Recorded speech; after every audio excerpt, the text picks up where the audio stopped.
So we finally know what the official name of Assassin's Creed Red is. This is the Assassin's Creed game that's going to take place in Japan. It is officially called Assassin's Creed Shadows. We got a cinematic trailer, and as you can see from likes to dislikes ratio, there are some aspects of it that people are divided about. So there are 3 videos of this worth watching. There is the world premiere trailer.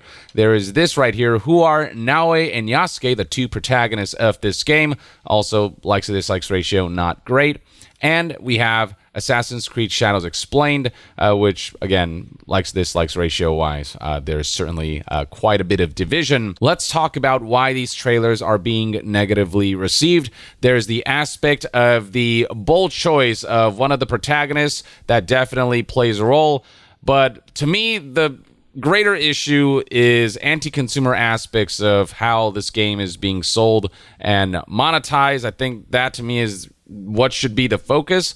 But in terms of what's going on with the protagonist, well, you've got a Japanese woman here, Naoe, who is a shinobi character, and then we got Yasuke here, who is an African man who ended up in Japan, who is a samurai, and he is the other protagonist, and there's arguments as to whether an Assassin's Creed game set in Japan should feature an African character when so many previous Assassin's Creed games feature protagonists who are native to the culture that the game is representing. Now, important to note about Yasuke is that he is a real historical figure. He is someone from Africa, it is believed to be Mozambique specifically, who ended up in Japan and happened to serve under none other than Nobunaga himself as a retainer, but there are arguments as to whether a retainer is technically a samurai and if Yasuke should be represented as a samurai. Now, I'm no historian, so I cannot tell you for sure either way, but plenty of historians or people who know Japanese history seem to insist that being a retainer to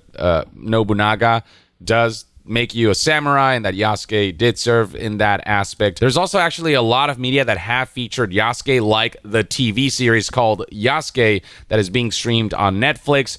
You got Afro Samurai, which was inspired by Yasuke, even though we also have the well-known series Afro Samurai from Takashi Okazaki, which was inspired by Yasuke. Yasuke has also been featured in a number of video games like Neo, for example. There is this character named the Obsidian Samurai who is very much just Yasuke, and he was made into a character for this game. Yasuke was also made playable in the video game Samurai Warriors 5. Then in the fighting video game Guilty Gear, you've got this character named Nagori Yuki, who very much looks like an African samurai, and he was inspired by Yasuke. So yeah, he's been featured in a lot more media than you might think, especially in Japanese media. There's a list here of some of the work that he's been featured in on Wikipedia.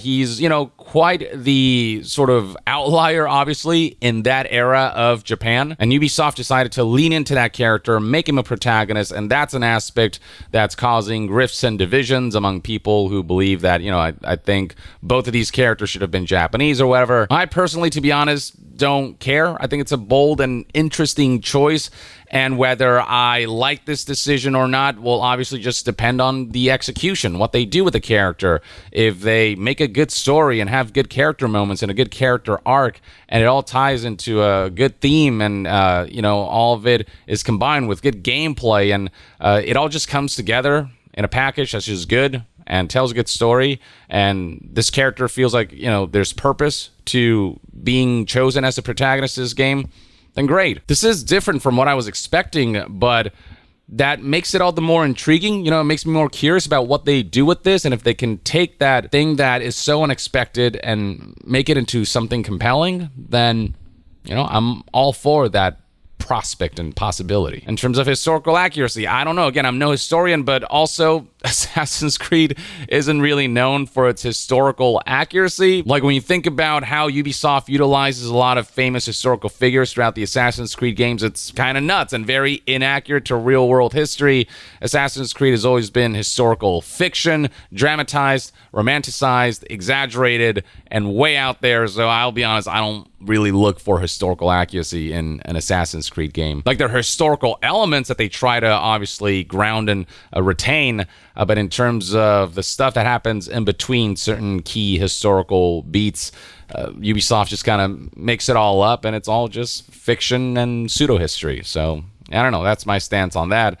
To me, this is not the thing that concerns me in any way, shape, or form. I'll have to wait and see how they execute with these two characters. If you want to know more about the game in terms of the details of its story, setting, gameplay, and open world elements and whatnot, there are two IGN articles covering Assassin's Creed Shadows extensively. This one right here titled Assassin's Creed Shadows Inside Ubisoft's Ambitious Open World Japan. That kind of has this whole article covering an interview that they did with the developers. And we got this article right here, Assassin's Creed Shadows, 40 details you need to know, that has a bullet list and a really well organized kind of list of information highlighting some of the key learnings that we got from IGN's coverage of this game. So that's there for you to partake in if you so desire. Now let's talk about the thing that I think is much more worth scrutinizing. It's, of course, the numerous editions that they're selling for Assassin's Creed Shadows. We got editions that go all the way up to $130. If this seems familiar to you, that's because they're doing exactly the same thing with Star Wars Outlaws. As for what these editions get you, well, for the standard edition that costs $70, you get the base game, and you have to pre-order if you want to get one of the game's missions. As you can see right here, one of the pre-order bonuses is that you get an Assassin's Creed Shadows bonus quest thrown to the dogs. So already, we're getting locked content if you don't order the game before it comes out. And what's egregious about these pre-orders going up right now is that we still have not seen gameplay of Assassin's Creed Shadows. They've shown off this CGI cinematic, and all of the Assassin's Creed CGI cinematics look great, and they always get you hyped up, but they're seldom representative of actual gameplay. The actual game, for me, always tends to be a little underwhelming and nowhere near as epic and as enticing as the CGI trailers make them be. So I always wait for gameplay trailers before making decisions or before kind of deciding whether I'm excited for this game or not. To see Ubisoft put up pre-orders for editions that go from $70 to $130 while having showed off zero gameplay, nothing about how the game actually looks and plays, that is already a big red flag. No pun intended. And on top of that, the fact that in order to access another quest that is a part of this season pass, as you can see right here, the Assassin's Creed Shadows season pass includes a bonus quest on day one with additional unlockable content as well as two upcoming expansions. The fact that you have to purchase this $110 edition, that's $40 more than the base game, to gain access to a quest that's ready, that is available on day one, that they are artificially deciding to paywall and lock behind this edition that includes a season pass, that gets the blood boiling. That is straight up unacceptable and a practice that Ubisoft is trying to normalize more and more that I would not like to see normalized. We're not talking about little bits of cosmetics. We're actually talking about gameplay content. We're talking about full quests, and regardless of whether these are substantial quests or insubstantial quests, in both scenarios, it looks bad, because if these quests are substantial and give you some good rewards and are actually fun quests, then you're paywalling good content that's ready for day one behind either paying more money or ordering the game before you really know what the game even is. And if it's insubstantial quests that are not that big of a deal, then you're kind of devaluing the fact that you're paying $40 more for a gold edition of the game. And just on principle, it doesn't matter whether the quests feel substantial or not. It's content that should be readily available for everyone. If you pay the base price, you should have all of the in-game content available, especially where it's concerning gameplay affecting stuff, where it's concerning activities that you do in the game. And then, of course, we've got the 3 days early access that is only included with the $110 and the $130 edition.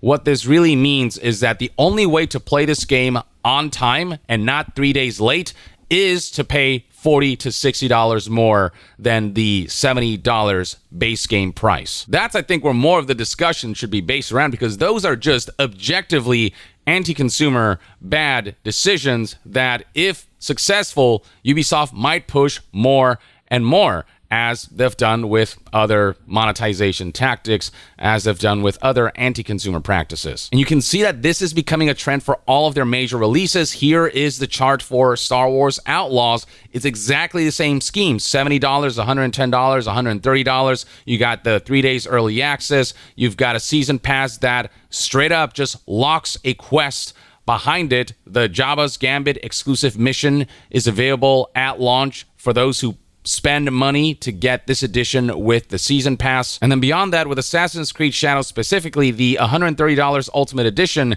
includes this Ultimate Pack that is straight up a little bit pay to win, because it gives you just 5 skill points on top of all of these, cosmetic elements and bits and pieces of gears and weapon sets and whatnot. You're taking something that could be really exciting for a lot of people and staining it with elements that kind of give the efforts of the developers unnecessary negative PR that make people question and doubt whether this is a game that they should engage with, whether this is something that they should support. And it sucks because I am rooting for Assassin's Creed Shadows to be good.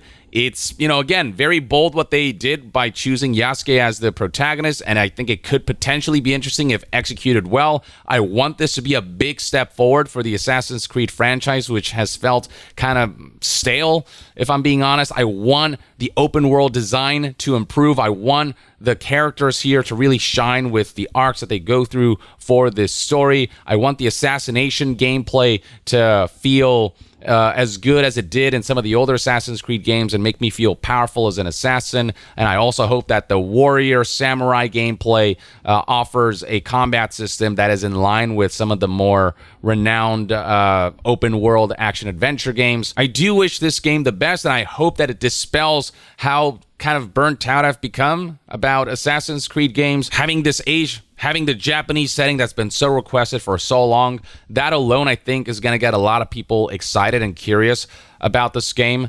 And I just need to see gameplay first before I decide whether I'm excited about this or not.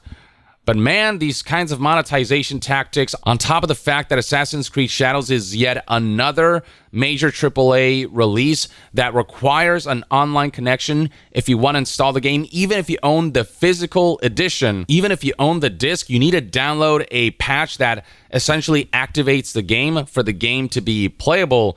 And so that means that ways in the future, if servers are deactivated, and you want to feel secure about you owning the physical copy, it doesn't really serve you much, because every time you install the game and you want to reinstall it, you need to download that patch that may become unavailable if servers go down. So in terms of game preservation, that defeats the whole purpose of you owning a physical edition that's supposed to give you some security about a product that you hope will be preserved for the long term. Now, Ubisoft had to clarify that the game does not require a persistent online connection for you to play. It's just that you do need that one-time online connection to install the game and install that patch that enables the game, whether it's the digital or physical edition. But it doesn't change the fact that this trend sucks. Star Wars Outlaws is doing the same thing. Even the physical edition will require an online connection to install.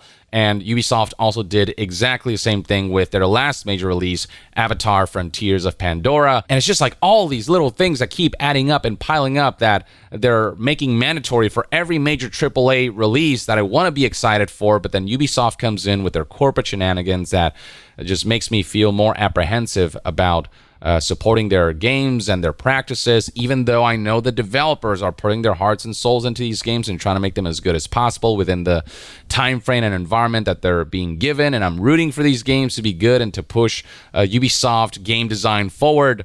But it's hard to become excited about each major release and not be cautious about them when Ubisoft is always pulling this kind of stuff that gives unnecessary negative PR that just feels really petty when they could just be releasing awesome AAA games without all these like really shitty caveats. And so yeah, Assassin's Creed Shadows going down that path of including some of those anti-consumer elements that people have already complained about with Star Wars Outlaws and with Avatar: Frontiers of Pandora.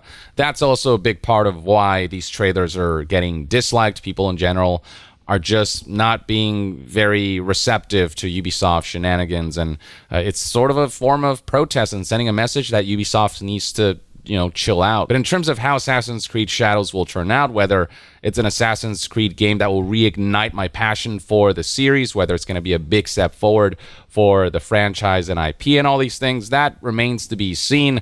I'm not going to judge anything until I see gameplay and get my hands on the game, and I hope that their choice of protagonists ultimately pans out and that they tell a good story with them and there's like good purpose and intention behind these choices, and that they become just compelling and memorable characters. I wish them the best on that front. But in terms of what the corporate level stuff is doing, it's just classic Ubisoft. But at the very least, that's one man's take. Let me know in the comments below what your thoughts and opinions are on Assassin's Creed Shadows, what they've shown so far with the CGI trailer, and all of the information that's out there, what you think of the game and the protagonists and the monetization practices surrounding the game. Share your thoughts in the comments below, and to be further updated on all things gaming news, reviews, and discussions, stay tuned right here on Young Yeah. I'll see you guys next time. Young out.